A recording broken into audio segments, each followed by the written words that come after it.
Budu číst Skutky, 2. kapitolu, 42. až 47. verš. Vytrvale poslouchali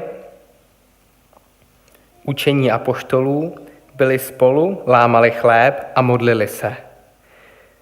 Všech se zmocnila bázeň, neboť skrze apoštoly se stalo mnoho zázraků a znamení. Všichni, kteří uvěřili, byli pospolu a měli všechno společné. Prodávali svůj majetek a rozdělovali všem podle toho, jak kdo potřeboval. Každého dne pobývali svorně v chrámu, po domech lámali chléb a dělili se o jídlo s radostí a s upřímným srdcem. Chválili Boha a byli všemu lidu milí. A Pán denně přidával k jejich společenství ty, které povolával ke spáse.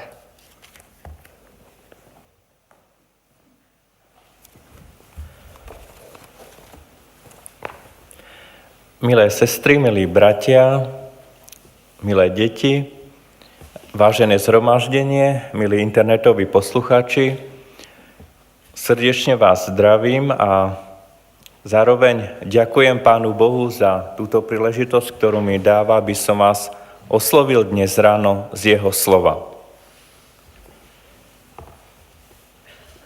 Dnes ráno by som chcel premýšľať spolu s vami nad písmom o téme, ktorá nás sa všetkých dotýka, ktorá sa nás všetkých bezprostredne dotýka, ktorí sme tu, na tomto mieste, bez rozdielu veku, úrovne vzdelania, sociálneho zaradenia alebo etnickej príslušnosti.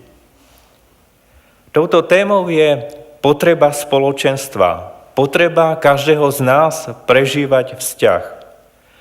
Potreba prežívať blízky vzťah s druhými. Čítal som niekde, že človek existuje len vo vzťahu k druhému. Nedávno som videl v správach reportáž o Facebooku. Jednej žiačky základnej školy sa spýtali, prečo trávi ten čas na Facebooku. Odpovedala, potrebujem existovať. Facebook, kde sa môžem zdieľať s tým, čo každodenne prežívam, mi dáva pocit, že existujem.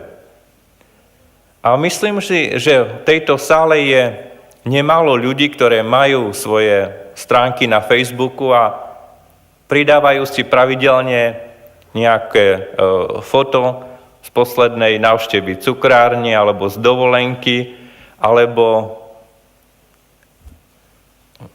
z nejakého nákupu. Tá potreba zdieľať sa, čakajú, zaškrtne sa tam, to sa mi líbi, nejaký komentár. Prečo to vlastne robíme? Myslím si, že to vyviera z tej potreby toho vzťahu zdieľania sa. A mohli by sme pokračovať ďalej, tie rôzne webové stránky spolužáci.cz, že snažíme sa nájsť svojho bývalého spolužiaka z dávnych dob, s ktorými sme mali nejaký vzťah a chceme to nejak znovu vzkriesiť, oživiť.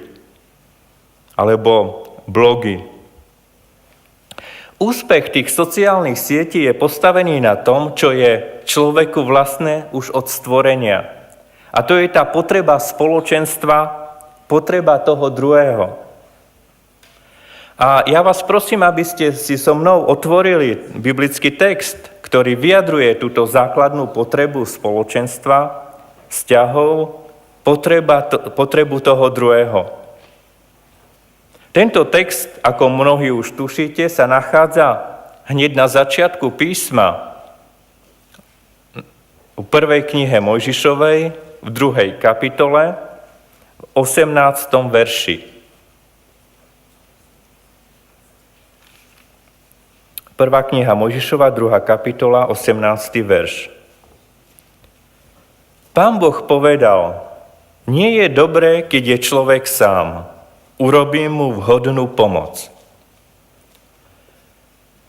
Tento text je obvykle používaný k svadobnému kázaniu. Ale neobávajte sa, nezmýlil som si príležitosť. Nebudem dnes hovoriť k neveste ani k ženichovi. Myslím si, že tento text má univerzálnejší, oveľa viac univerzálnejší význam, nad ktorým by som sa chcel spolu s vami pozastaviť. Pozrime sa teda spolu bližšie na tento text a hlavne na kontext, v ktorom sa nachádza. Tento text sa nachádza v správe o stvorení, ktorá už začína v tej prvej kapitole. A práve tak, ako tomu stvoreniu ľudstva, ktoré je popísané v prvej kapitole, predchádzalo to Božie rozhodnutie, urobme človeka na svoj obraz, takisto si všimnime, že aj tú potrebu partnera vyjadri sám Pán Boh. Povie, nie je dobre, keď je človek sám, učiním mu pomoc, učiním mu vhodnú pomoc. Všimnime si ďalej, že v tej správe o stvorení po každom dni stvorenia je hodnotenie. A Pán Boh videl, že je to dobré. Toto hodnotenie zaznieva ako refrén 7-krát. Avšak v tej správe o stvorení, ktorá pokračuje ďalej aj v druhej kapitole, znie prekvapujúco Boží výrok, že predsa len niečo nie je dobré na tom stvorení. A to, čo nie je dobré, keď je človek sám. Tento spôsob vyjadrenia, ten silný kontrast, ktorý sa tam javí, je určitý signál pre čitateľa, aby pochopil tú kľúčovú myšlienku, ktorá bude nasledovať. A to, že upozorňuje na to, že spoločenstvo a vzťahy patria k podstate jeho života. V tom 18. verši, a potom je to zopakované aj v tom 20. verši, v 2. kapitole, je napísané, že človek potrebuje takú vhodnú pomoc. Tam je to pomoc. Jo? Učiním mu pomoc. Slovo pomoc v našom slovníku znie nepríliš valorizujúco. Nám to evokuje nejakého pomocného dielníka, pomocnú silu v kuchyni, pomocného laboranta, mohli by sme pokračovať. Niečo, čo je hierarchicky alebo kvalitatívne druhoradé. Avšak to hebrejské slovo, to slovo v pôvodnom texte, pomoc alebo pomocník, označuje v písme často Božiu asistenciu, Božiu pomoc. Označuje samotného Pána Boha.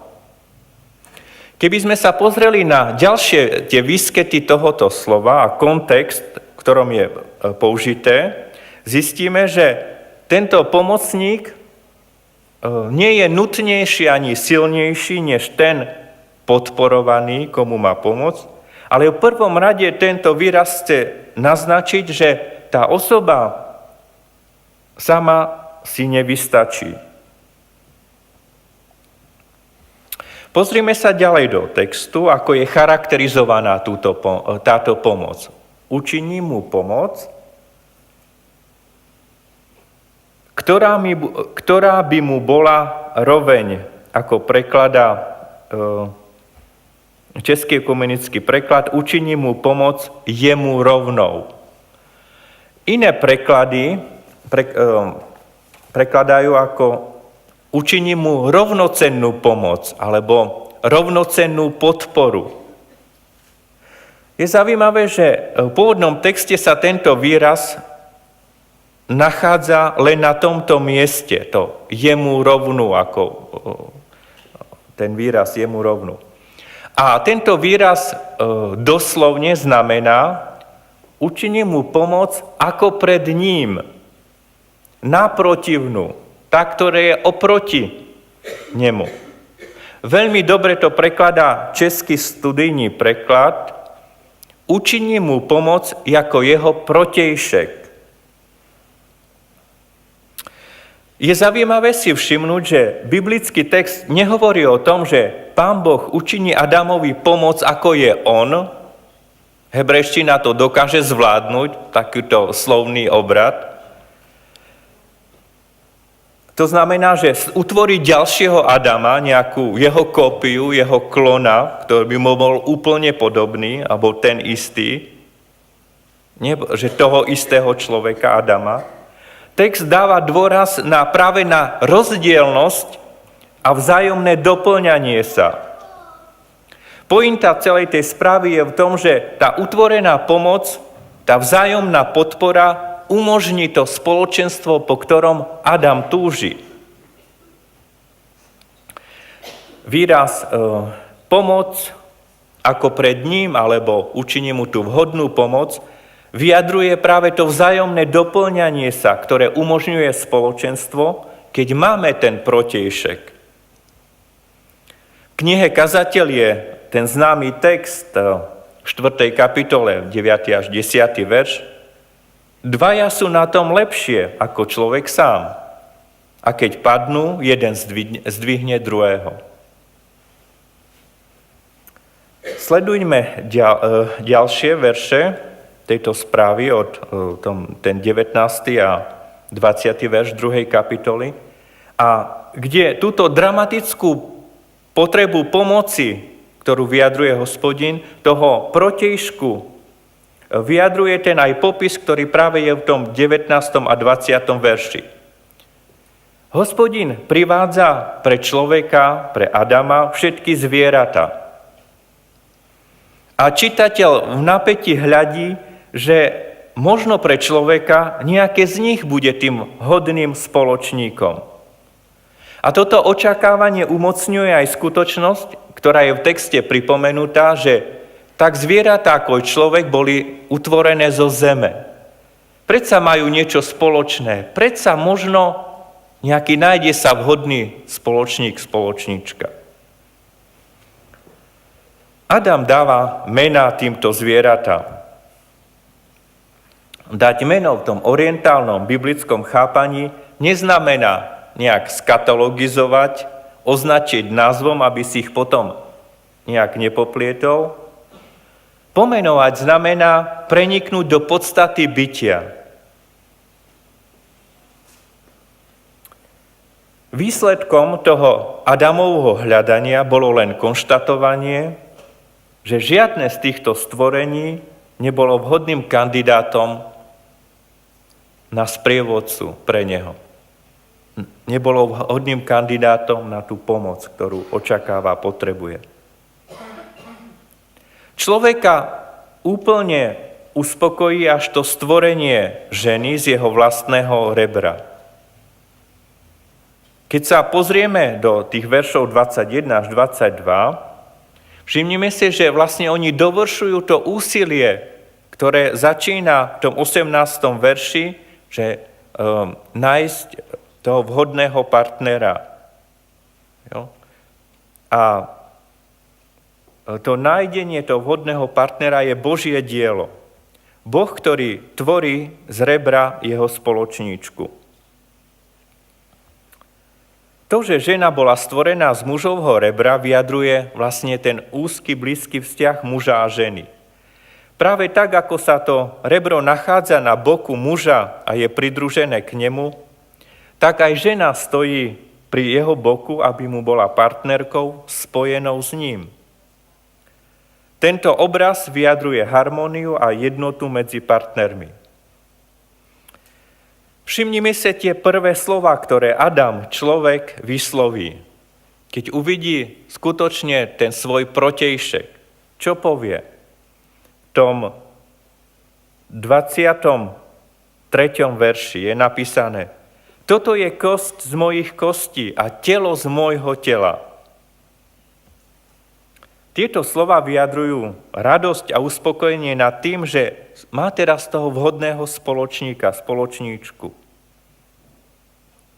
A práve tento slovný obrad, toto je kosť z mojich kostí, to poetické vyjadrenie, kosť mojich kostí a telo z môjho tela, sa nachádza ešte jedenkrát na ďalšom mieste v písme a vyjadruje takú vnútornú i vonkajšiu jednotu, loajálnosť, spoločenstvo. A práve túto jednotu a vzájomné to doplňanie sa završuje ten 24. verš, ktorý hovorí, že tí dvaja sa stanú jedným telom. Význam celého oddielu je zreteľný. Človek nadobúda svoju plnosť len v blízkom vzťahu k tomu druhému. Človek, muž a žena boli stvorení, aby sa rozvíjali vo vzťahu, aby vytvárali harmóniu, aby zdieľali blízkosť, intimitu, jednotu. Pán Boh vytvoril priestor na naplnenie tejto potreby, manželstvo, rodinu, priestor, kde môžeme rozvíjať a prežívať ten vzťah k druhému, dávať lásku i prijímať lásku toho druhého. To bol pôvodný Boží zámer pre tú ideálnu rodinu. Avšak vstupom zla na túto zem z tejto ideálnej rodiny sa stáva reálna rodina, ktorá často, priznajme si, nemôže naplniť túto Pánom Bohom určenú funkciu. Aká je tá reálna rodina dnes? Matka, otec, rodičia, deti, ale aj manželské páry, ktoré sú bez detí, samotný rodič a deti, slobodná matka, ovdovení, ktorí sú sami, ovdovení, ktorí sú s deťmi, slobodní vlastnou voľbou alebo pod vplyvom okolností, rozvedení, ktorí boli zranení zlyhaním vlastného vzťahu, zložené rodiny, kde každý partner si prináša deti z predchádzajúceho manželstva, páry, ktoré žijú bez manželského zväzku. To je reálna rodina dnes. Reálna rodina dnes je aj tá, kde je násilie, zneužívanie, nevera, kde jej členovia trpia chudobou. A tá reálna rodina dnes často nie je schopná vytvoriť to prostredie, kde jej členovia môžu zažívať ten úzky vzťah, to zdieľanie, blízkosť, intimitu, vzájomnú pomoc. Ale dobrou správou je, že Pán Boh predvídal túto situáciu a pripravil ďalší priestor, kde ľudská bytosť môže naplniť tú základnú existenčnú potrebu vzťahu k druhému. Touto náhradnou rodinou je spoločenstvo Božieho ľudu, cirkev, zborová rodina. Nový zákon predstavuje cirkev ako rodinu.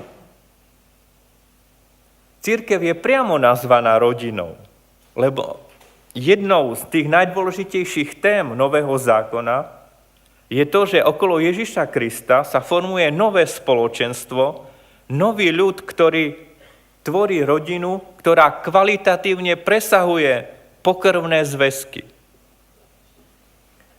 Napríklad Evanjeliu podľa Matúša v 12. kapitole, v 46. až 50. verši je tam jedna epizóda, v ktorej máme správu o tom, ako pri jednej udalosti za Pánom Ježišom prichádzajú jeho príbuzní, matka, bratia a sestry. Povedali mu, hľa, tvoji bratia, matka, sestry ťa hľadajú. Ale čo urobí Pán Ježiš? Ukáže na tých, ktorí sú s ním, ktorí sú okolo neho, na svojich učeníkov, ukáže rukou a povie, hľa, toto sú moji skutoční bratia a sestry. A potom ešte v závere Evanjelia v 28. kapitole, v 11. verši, skriesený Kristus priamo nazýva, hovorí, že jeho učeníci sú jeho bratia, jeho súrodenci. V samotnej modlitbe, ktorú Pán Ježiš učil, jej prvé slova sú Otče náš. Toto oslovenie Pána Boha vyjadruje aj to, že prijímame nášho blížneho ako brata a sestru. Keď sa pozrieme na ďalšie miesta v Novom zákone a listov apoštola Pavla, napríklad v liste do Efezu, bolo to mesto pohanskej kultúry, v tom 2. kapitole, v tom 19. verši, pripomína efeským veriacim, ktorí tvorili väčšinu kresťanov pochádzajúcich z pohanského prostredia, že aj oni boli začlenení do Božieho ľudu. Tvoria súčasť Božieho ľudu. Píše im, vy už nie ste cudzincami ani prisťahovalcami, ale ste členovia Božej rodiny. Jo, ste členovia rodiny. Tvoríte rodinné spoločenstvo. To veľké rodinné spoločenstvo. Jednou z úžasných charakteristík tejto rodiny je to, že do nej môžu patriť všetci bez rozdielu. Táto Božia rodina je tvorená zo všetkých národov, ako to zaznieva z tej Ježišovej misijnej výzvy zo záveru Matúšovho evangelia. Choďte ku všetkým národom a získavajte mojich súrodencov zo všetkých národov. Nie je to nejaký uzatvorený klub. Do tejto rodiny môžu patriť všetci. Deti, mladí, starí, zdraví, nemocní, bieli, čierni, majetní i bez prostriedkov, vzdelaní i bez vzdelania. Tí, ktorým rodičia dali lásku, ale aj tí, ktorí vyrastali bez rodičov. Všetci v tejto duchovnej zborovej rodine majú svoje miesto. Pozrime sa, ako tá ranná prvotní kresťania, ako sú predstavení v písme. Tá prvá kresťanská obec, prvý kresťanský zbor vôbec, ktorý vznikol. A o tom je správa v skutkoch v 2. kapitole. A práve autor skutkov apoštolských, my sme čítali, bol čítaný pred týmto kázaním text práve z tejto kapitoly. A autor dáva taký sumárny pohľad na túto novú kresťanskú rodinu, na toto spoločenstvo, na ten jeruzalémsky zbor. Ako ich charakterizuje v tom 42. verši? Ktoré sú tie charakteristické znaky? Skutky 2. kapitola 2:42.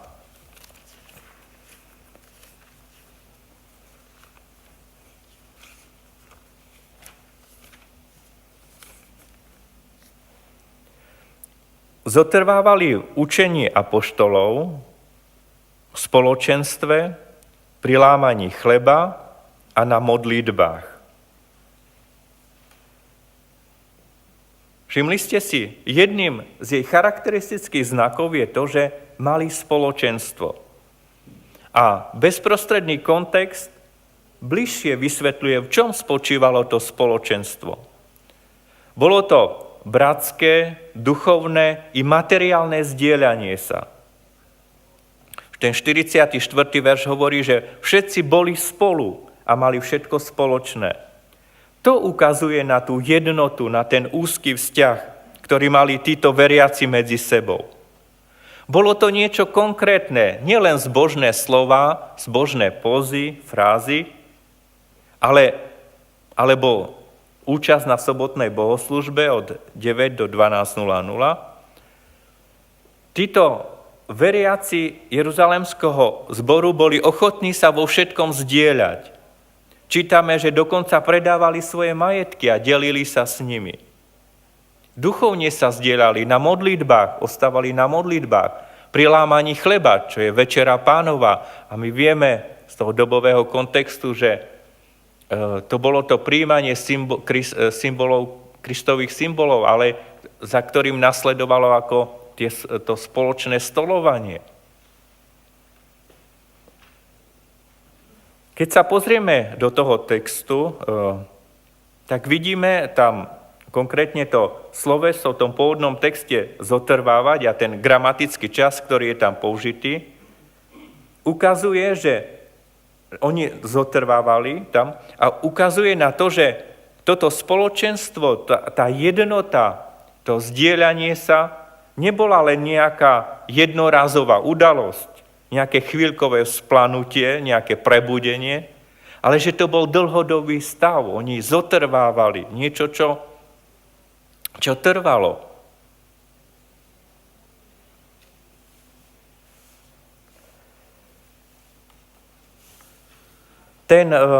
Tá druhá kapitola odhaľuje ešte jednu kľúčovú a zásadnú myšlienku, ktorú chcem, aby sme spoločne videli v tom texte. A to, že tá jednota, to zdieľanie, ten úzky vzťah, Lukáš, autor skutkov, nepredstavuje ako nejaký výkon tohoto spoločenstva, ako ich nejaké výsledok ich snaženia, nie je to ich výkon, tých jeruzalemských veriacich. Táto jednota, to zdieľanie sa, táto zhoda tej cirkvi je výsledkom jednej udalosti, ktorú podáva tá druhá kapitola. Ktorá je tam zásadná tá udalosť, ktorá predchádza tej jednote. O čom hovorí tá druhá kapitola? Hovorí o letniciach, o daru Ducha Svätého. Duch Svätý, ktorý bol daný tomuto spoločenstvu, on umožnil, aby toto spoločenstvo vytvorilo, on spôsobil tú jednotu a viedol tých ľudí k zdieľaniu sa. Lukáš to jasne ukazuje, že táto jednota je ovocím, výsledkom práce Ducha Svätého, ktorý bol daný.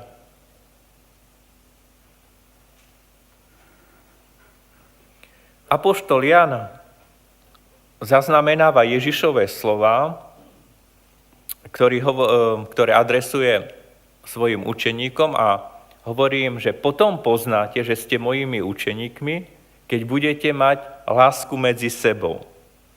Jo. Znamením tej zborovej rodiny, toho Kristovho spoločenstva je prítomnosť lásky. A vy viete, že láska to je dar Ducha Svätého. Apoštol Pavel, keď hovorí o duchovných daroch, 1. Korinťanom 12. a 14. kapitole, tam dáva lásku na prvé miesto. To je ten najcennejší, najvyšší dar ducha. A vy všetci poznáte tú charakteristiku tej lásky, 13. kapitola 1. listu Korinťanom. A podobne aj v liste Galackým 5. kapitole, kde hovorí o ovoci ducha, povie, ovocie ducha je láska, radosť, pokoj, trpezlivosť. Tá zborová rodina, tá jednota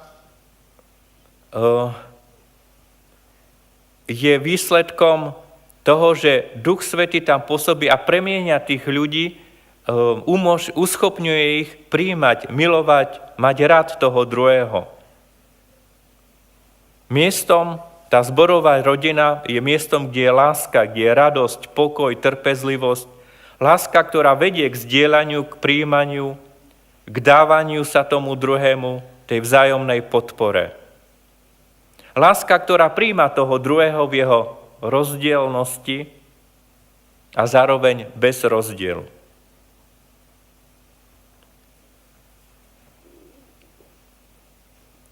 Keď to spoločenstvo, ten jeruzalemský zbor vlastne tvorili, v tom texte môžeme vidieť, že tvorili ho ľudia, ktorí tam prišli na tie letnice, na sviatok letníc z rôznych častí toho celého sveta, že to boli rôzni ľudia. Ten zbor, to spoločenstvo dokázalo prijať tých ľudí zo všetkých národov, z rôznych kultúr i rôznej mentality. A práve to je tiež takou inšpiráciou pre nás. Ja by som položil otázku, keby dnes mal niekto napísať taký sumárny pohľad na Smichovský zbor, na toto spoločenstvo, aké charakteristiky by mu dal? Sme videli, to jeruzalemské malo 4 charakteristiky. Učenie zotrvávali učenie apoštolov, spoločenstvo, lámanie chleba na modlitbách. Čo by povedali o tomto spoločenstve? Nechcem nejak moralizovať, vôbec nie.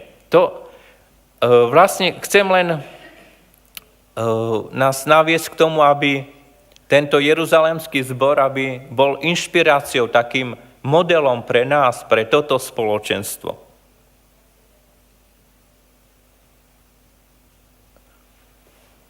Aby skutočne i toto spoločenstvo bolo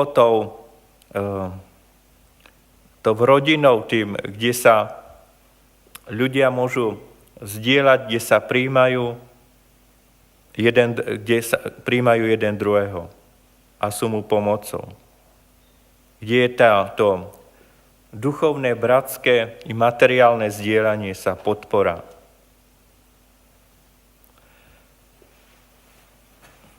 Počas svojich štúdií som býval, ktoré nesiahajú až tak dávno, som býval v spolubývaní, sme bývali 4 a tam sme medzi nami mali jednu dievčinu, ktorá bola nezamestnaná, poberala dávky v nezamestnanosti, ona bola právnička, ale veľmi úzko právnické vzdelanie a mala veľmi úzko špecializované na nejaké v médiách audiovizuálne zameranie. No a nemohla nájsť prácu, ale naskytla sa jej práca v inom meste, vzdialenom meste, a kde mohla dobre si zarobiť peniaze i rozvíjať svoju kariéru. Ale ona povedala, tak tam nechcem ísť do tohoto mesta, lebo tam budem sama, tam nikoho nepoznám, proste bude to zlé. Tak ona radšej ostala bez práce, než to, aby v meste, kde mala určité vzťahy, kde mala blízkych priateľov, než aby išla do nejakého iného miesta, kde bude sama uzatvorená v nejakej garzonke. A ja som jej v tej chvíli chcel povedať, že choď tam v tom meste, my máme náš zbor, je tam náš zbor, Cirkev adventistov, to bude tvojou rodinou, určite ťa tam príjmu, bude sa tam cítiť dobre, tam budú tvoji akoby príbuzní.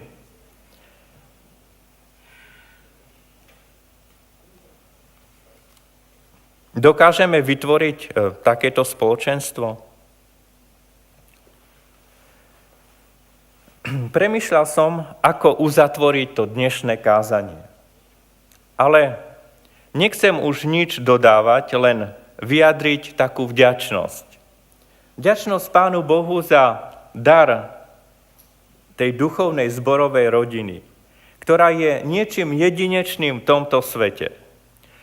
Priestor, kde ako nikde inde vo svete môžu všetci bez rozdielu naplniť tú existenčnú potrebu prežívať blízky vzťah, miesto, kde môžeme príjmať lásku i zároveň darovať tomu druhému. Miesto, kde sú moji bratia a sestry, ktorí sú pre mňa tým hodným protižkom, kde nachádzam blízkosť, pochopenie, prijatie, pomoc, tú jednotu. Amen.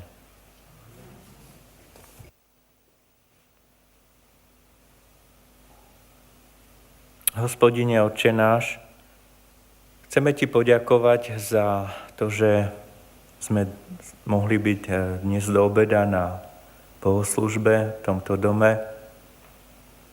Ďakujeme Ti za požehnanie, ktoré si nám dnes dal. Už či v myšlienkach sobotnej školy, ktoré zazneli pri štúdiu Tvojho slova v sobotnej škole, ale tiež pri tom kázaní, keď si nás, verím, oslovil z Tvojho slova, že si nám pripomenul ten vzácny dar zborovej rodiny, ktorý si nám dal, kde môžeme prežívať, budovať vzťahy. Ďakujeme Ti za tento cenný dar, za túto rodinu, do ktorej, Pane, ktorej súčasťou môžeme byť.